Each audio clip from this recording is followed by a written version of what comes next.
Today we will see simple past tense and simple future tense. First of all we say simple past tense. पहले हम simple past tense कब use होता है वो देखेंगे with examples. First is to express completed action in the past. जो action past में complete हो चुकी है उसे दिखाने के लिए सिंपल पास्ट टेंस यूज होता है. I saw a ghost last Friday. मैंने लास्ट फ्राइडे भूत देखा था. Next is to describe a series of completed action in the past. Past की एक्शंस दिखाने के लिए यूज होता है I finished work, walk to the beach and I found a nice place to swim. मैंने काम खत्म कर लिया था और जब मैं बीच पे वॉक कर रहा था तब मैंने अच्छी सी जगह ढूंढी स्विमिंग के लिए. And the last is to express habits in the past. अब जो भी आपकी पास्ट में हैबिट रह चुकी थी वो भी एक्सप्रेस करने के लिए ये टेंस यूज होता है. For example, when I was young I watched lots of television every day after school.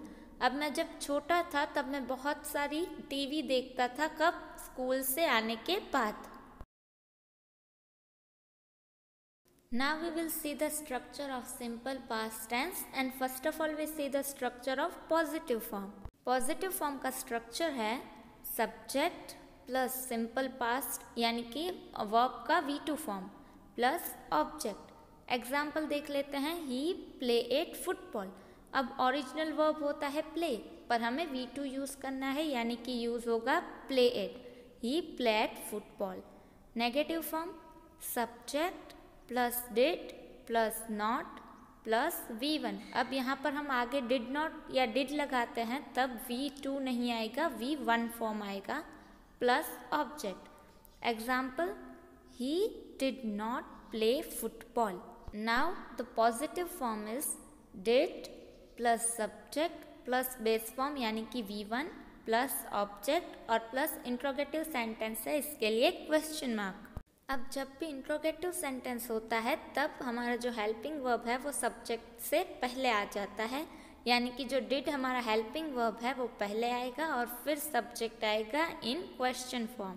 And the example is did he play football? अब आगे डिड है इसलिए V2 नहीं आएगा, क्या आएगा V1 यानी कि प्ले. प्लेड नहीं आएगा. जब भी डिड यूज होता है तब V2 फॉर्म यूज नहीं होगा, V1 फॉर्म ही यूज होगा. Now we will see some example sentences. First is he threw the old man out of the ditch. Second is she used to wash clothes daily. Third one is he wrote an interesting story यानी कि उसने एक interesting story लिखी थी.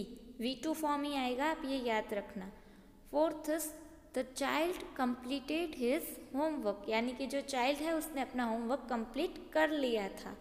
And fifth में देखिए did है इसलिए लीव आएगा, V1 फॉर्म आएगा. Did he leave in this house, इस तरह से आएगा. आज मैं जितनी भी एक्सप्लेनेशन आपको करवा रही हूँ वो सारी आपको कंपलसरी ग्रामर की नोटबुक में नोट कर लेनी है. ये एक्स्ट्रा एक्सप्लेनेशन है, हमारे बुक में ये नहीं है. सो आज की सारी एक्सप्लेनेशन आपको मैं अगेन बोल रही हूँ कंपलसरी ग्रामर की नोटबुक में नोट कर लेनी है. Now we will see simple future tense. What is the future tense? The future tense is a verb tense used to talk about something that will happen or will be true in the future. जो भी future में action होने वाली है या जो भी true होने वाला है फ्यूचर में वो एक्सप्रेस करने के लिए हम फ्यूचर टेंस यूज़ करते हैं. For example, he'll be here soon. वो यहाँ जल्दी आ जाएगा. I'll give you a call. What will you do? अब हम क्या करेंगे? It will be Sunny tomorrow. ये सारे एग्जाम्पल्स है वो फ्यूचर टेंस के हैं जो फ्यूचर की एक्शन दिखाते हैं या फ्यूचर में कोई एक्शन ट्रू होने वाली है वो एक्सप्रेस करते हैं. Let's see the formula of simple future tense. First is positive form, तो उसमें पहले आता है सब्जेक्ट, फिर आएगा will as a helping verb और फिर V1.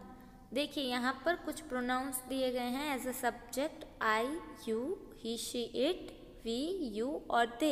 इन सब के बाद अगर ये सब्जेक्ट है तो इन सब के बाद आएगा विल प्लस V1 फॉर्म। नीचे एग्जाम्पल है I will come back. Negative form is, उसमें पहले आएगा सब्जेक्ट प्लस विल और फिर आएगा नॉट, क्योंकि नेगेटिव फॉर्म है। Subject plus will not plus V1। यहाँ पर भी सेम सब्जेक्ट्स दिए गए हैं, तो I you he she it, we you they, फिर आएगा विल नॉट यानी कि वॉन्ट, उसका शॉर्ट फॉर्म होता है वॉन्ट प्लस V1। एग्जाम्पल है I will not come back और I won't come back. And the last is question form. उसमें पहले हेल्पिंग वर्ब आएगा will plus subject plus V1। यहाँ पर देखिए मैंने आपको पास्ट टेंस के एक्सप्लेनेशन में ही बोला था कि इंट्रोगेटिव सेंटेंस यानी कि क्वेश्चन फॉर्म होता है तब हेल्पिंग वर्ब आगे आएगा और फिर सब्जेक्ट आएगा। विल प्लस यहाँ पर जो सारे सब्जेक्ट दिए गए हैं उसमें से कोई और फिर V1। नीचे एग्जाम्पल है विल यू कम बैक, और देखिए यहाँ पर नीचे एग्जाम्पल में क्या दिया गया था, यू विल कम बैक, ये हमारा पॉजिटिव फॉर्म था।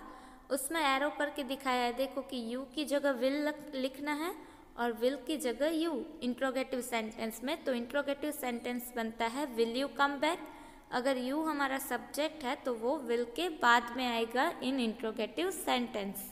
इन शॉर्ट पॉजिटिव फॉर्म को क्वेश्चन फॉर्म बनाने के लिए सब्जेक्ट और जो हमारा हेल्पिंग वर्ब है वो इंटरनली सिर्फ चेंज हो जाएंगे। सब्जेक्ट की जगह हेल्पिंग वर्ब और हेल्पिंग वर्ब की जगह सब्जेक्ट लिख देने से इंट्रोगेटिव सेंटेंस बन जाएगा।